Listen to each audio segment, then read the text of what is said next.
Assalamualaikum warahmatullahi wabarakatuh. Selamat Waalaikumsalam. siang. Selamat siang Bapak. Iya, Kita sekarang ada di podcast BP Bintan Bercakap. Boleh Bapak perkenalan diri dulu? Oke, makasih Mbak. Perkenalkan, nama saya Wan Afandi. Saya kebetulan di IP diamanahkan sebagai anggota 3 bidang sarana prasarana. Alhamdulillah pada kesempatan hari ini kami didampingi oleh kabit saya, Iya. yaitu silakan Pak. Nama saya Canggi Wibowo, saya di bidang pembangunan. Silakan Pak. Ya, saya di Murtabjali, kebetulan saya dipercaya di bidang penataan lahan di DP Bindar. Ya, dan ada dua bidang lagi yang hari ini nggak bisa lu karena ada kemacetan untuk bidang listrik, air dan limbah serta bidang pelabuhan, bandar udara dan perhubungan darat. Jadi dapat kami sampaikan bahwa di bidang tiga itu ada 4 bidang, Mbak. Ya. Pertama tadi bidang pembangunan, bidang lahan, bidang air bersih, limbah dan listrik, serta yang terakhir bidang bandar udara, pelabuhan dan eh, pengaturan transportasi darat. Oke. Baik Pak. Ini kan udah masuk hampir akhir tahun nih ya Pak. Kira-kira apa nih yang udah dicapai nih bidang sarana dan prasarana Pak? Ya, alhamdulillah Mbak, di tahun ini kita ada beberapa kegiatan yang untuk progres untuk pembangunan alhamdulillah sudah hampir 80% sudah jalan fisiknya karena bidang A3 ini banyak di fisik di sana pengelolaan sarana prasarana infrastruktur. Oke. Mungkin detailnya untuk bidang pembangunan bisa dijelaskan oleh Pak Sang lagi. Jadi kegiatan-kegiatan yang apa saja yang di BP yang kami lakukan yaitu adalah kegiatan peningkatan jalan Simpang Lagoy, Simpang Si Kecil, Oke. peningkatan jalan RSUP Lobam menuju Pelabuhan Susasa, peningkatan jalan Raden Patah, peningkatan jalan Saidbidin, pembangunan jalan Harapan Baru, serta pembangunan PJTS. Nah, untuk sampai saat ini progresnya itu sudah 80% ya progresnya. Iya. Nah, dari semua kegiatan tersebut itu ada 6 kegiatan yang sudah 100%. Udah selesai? Nah, yang sisanya itu masih on progress. Progress. Ya. Kira-kira apa aja sih Pak hambatan selama melakukan Hambatan sih untuk sampai saat ini belum terlalu muncul hambatannya. Oke. Belum terlalu ada ya. Paling nggak terkait hibah lahannya yang belum clear. Cuman dalam hal ini akan dikelirkan oleh Bang Denny ya. Selaku kabit lahan ya. Kemarin kita kan juga udah sama itu Bang, sama Bukit Almira. Kami juga koordinasi sama bidang lahan. Terus Bang Denny mengiyakan bahwasannya lahan itu udah clear dan clean ya Bang. Ya, Mbak. Oke, berarti selama pembangunan ini mungkin hambatannya hal-hal minor aja. Iya, minor saja. Oke.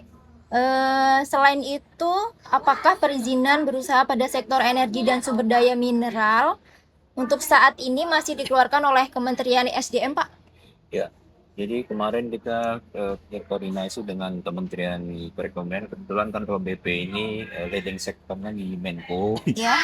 Jadi kita udah memang di amanah undang-undang PP 41 tahun 2024 itu semua perizinan itu kan akan diserahkan ke BP kita. Namun ada item-item mengenai kelistrikan itu sepenuhnya dari pemerintah pusat menyerahkan ke BP, sehingga kita harus saling koordinasi juga ke Menko Perekonomian. Oke. Kemudian ini mengenai pengelolaan lahan dan tata ruang nih untuk Bapak Denny ya. Ya. Bagaimana sih Pak prosedur apabila masyarakat ingin menghibahkan lahannya agar program kegiatan pembangunan yang dilakukan oleh BP Bintan dapat dilaksanakan? Baiklah, mungkin di sini kami dapat menjelaskan, kebetulan kami di bidang lahan ini secara progres pembangunan untuk mendukung setiap bidang yang ada di anggota tiga seperti bidang fisik, sarana prasarana, kemudian pelabuhan dan lainnya. Jadi dikarenakan BP Bintan ini sendiri status kelembagaannya belum.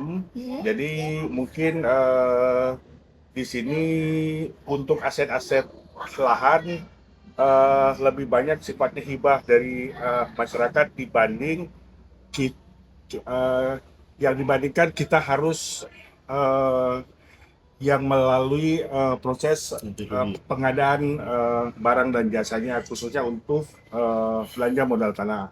Jadi memang saya ambil contoh misalnya di bidangnya Canggih lagi membutuhkan lahan untuk melebarkan jalan. Jadi memang syarat utamanya itu adalah hibah dari lahan milik masyarakat di mana areal pembangunan tersebut nantinya akan dilaksanakan. Jadi dalam hal ini mungkin kami membutuhkan syarat-syarat khususnya eh, eh, masyarakat yang memiliki lahan tersebut nantinya akan mengirimkan surat hibah ke kami Iya. di BP Bintan dengan melampirkan seperti fotokopi surat kepemilikan, kemudian surat keterangan warisnya, kemudian bukti-bukti identitas lainnya. Nah, khusus surat keterangan waris ini kami memang mensyaratkan bahwa harus lengkap diketahui oleh seluruh ahli waris. Oke. Nah, karena mengingat yang namanya tanah ini kan efeknya nanti tidak dalam 1-2 tahun, Iya. mungkin saja. Nah, ketika orang tua menghibahkan lahannya tanpa sepengetahuan anaknya, satu saat mungkin akan ada tuntutan dari ahli waris tersebut. Makanya salah satu syarat yang benar-benar kami tekankan di sini ada saksi-saksi yang langsung diketahui oleh ahli warisnya. Oke. Kemudian prosedural, nah begitu surat hibah itu masuk ke kami akan dilakukan verifikasi nih eh, oleh tim verifikasi kami mengenai kelengkapan dokumen dan lain-lain. Setelah verifikasi dokumen hibah itu dinyatakan lengkap, akan ditindaklanjuti eh, oleh tim kedua, itu tim pendataan lapangan namanya. Jadi nanti setelah hasil verifikasi dinyatakan lengkap, kawan-kawan yang uh, di bidang pendataan yang khususnya untuk meninjau ke lapangan nanti akan turun ke lokasi untuk mengecek semua kesiapan baik dari segi administrasi surat-suratnya, apakah memang surat-suratnya tercatat secara sah di kelurahan ataupun desa.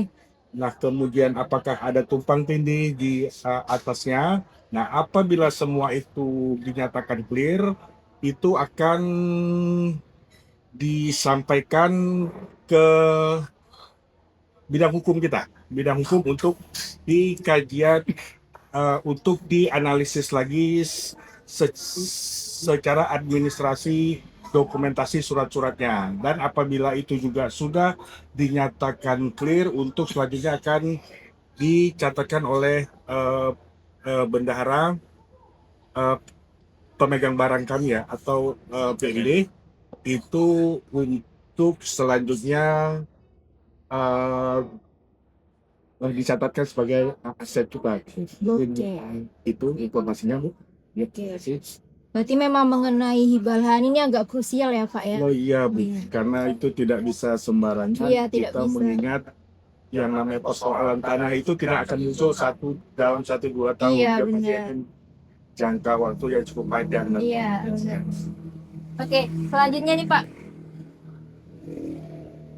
Nah, untuk kegiatan yang dilakukan saat ini kira-kira apa saja, Pak? Saat ini di BP, khususnya di bidang kami penataan lahan, itu sedang menyusun rencana rinci pembangunan di kawasan FTZ Bintan, yaitu di kawasan Gusung itu meliputi Di wilayah dari Lobam, Ya. kemudian satu lagi di kawasan FTZ Bintan Timur. Kemudian kegiatan yang kedua kita ada inventarisasi dan identifikasi lahan yang ada di kawasan Bintan Utara, di Bintan dalam Utara. kawasan FTZ yang khususnya. Kalau dari bidang prasarana dan prasarana apa saja nih Pak? Oh ya, Secara keseluruhan. secara keseluruhan tadi kalau untuk masalah infrastruktur, Iya. kami itu menekankan atau di bidang jalan sama lampu jalan. Berjalan, oke. Sedangkan yang bidang ketiga lagi itu hanya mensupport untuk perizinan, Mbak. Jadi misalnya tadi kan ada bidang pelabuhan, ada bidang listrik. Tadi kalau teman-teman investor mau ngurus air nih, kita bisa bantu survei, ada bidangnya. Tapi dari tiga bidang itu banyak nggak ada kegiatan fisiknya yang support masalah perizinan. Karena kan berdasarkan PP 41 itu ada kaitan kewenangan dari dulunya di pusat, sekarang dialihkan ke BP aja. Jadi kalau investor itu nggak perlu pusat, itu di BP harus perizinan dokumen. Kalau dari bidang pembangunan Pak, apa saja kegiatan yang sedang dilakukan saat ini? yang tadi saya sampaikan Yang sudah pertama kali tidak sama ya berarti. Oke, mungkin dari satu-satu ya, apa harapan dari Bapak untuk BP Bintan ke depan gitu? Ya, harapan kami khususnya di bidang sarana prasarana, mari teman-teman investor bisa berinvestasi di Bintan. Karena apa? Alhamdulillah kami di Bintan untuk infrastruktur sudah sangat baik, khususnya jalan, listrik, air, semua sudah tersedia. Tinggal teman-teman investor investasi di Bintan, dan alhamdulillah dengan BP 41 ini perizinan dipermudah, dan tentang kendalinya pun sudah diserahkan semua ke BP, sehingga untuk mengurus perizinan sangat mudah dan sangat singkat. Jadi sekali lagi harapan kami, mari teman-teman investor berinvestasi di Bintan. Mudah-mudahan dengan masuknya investasi di Bintan akan meningkatkan ekonomi dan membuka lapangan pekerjaan bagi warga dan masyarakat Bintan. Mungkin ada tambahan dari Bapak Denny? Mungkin ada sedikit, mengingat lahan adalah hal yang paling krusial di dalam melakukan sebuah investasi. Jadi sangat sulit rasanya sesuatu investasi akan masuk apabila tidak didukung dengan sarana dan prasarana lahan yang memadai. Jadi harapan kami ke depannya agar proses kelembagaan BP Bintan ini bisa menjadi utuh, sehingga BP Bintan itu sendiri bisa memiliki aset yang mungkin nantinya akan bisa dijual ataupun disewakan ke calon-calon investor yang akan masuk ke daerah BP Bintan. Mungkin terakhir dari Bapak? semangat terus. Semangat terus BP Bintan. Oke, teman-teman, mungkin sekian podcast BP Bintan Bercakap hari ini. Bapak, saya mohon maaf apabila ada kesalahan yang kurang berkenan. Bisa kita akhiri. Wassalamualaikum warahmatullahi wabarakatuh. Waalaikumsalam. Selamat siang semuanya.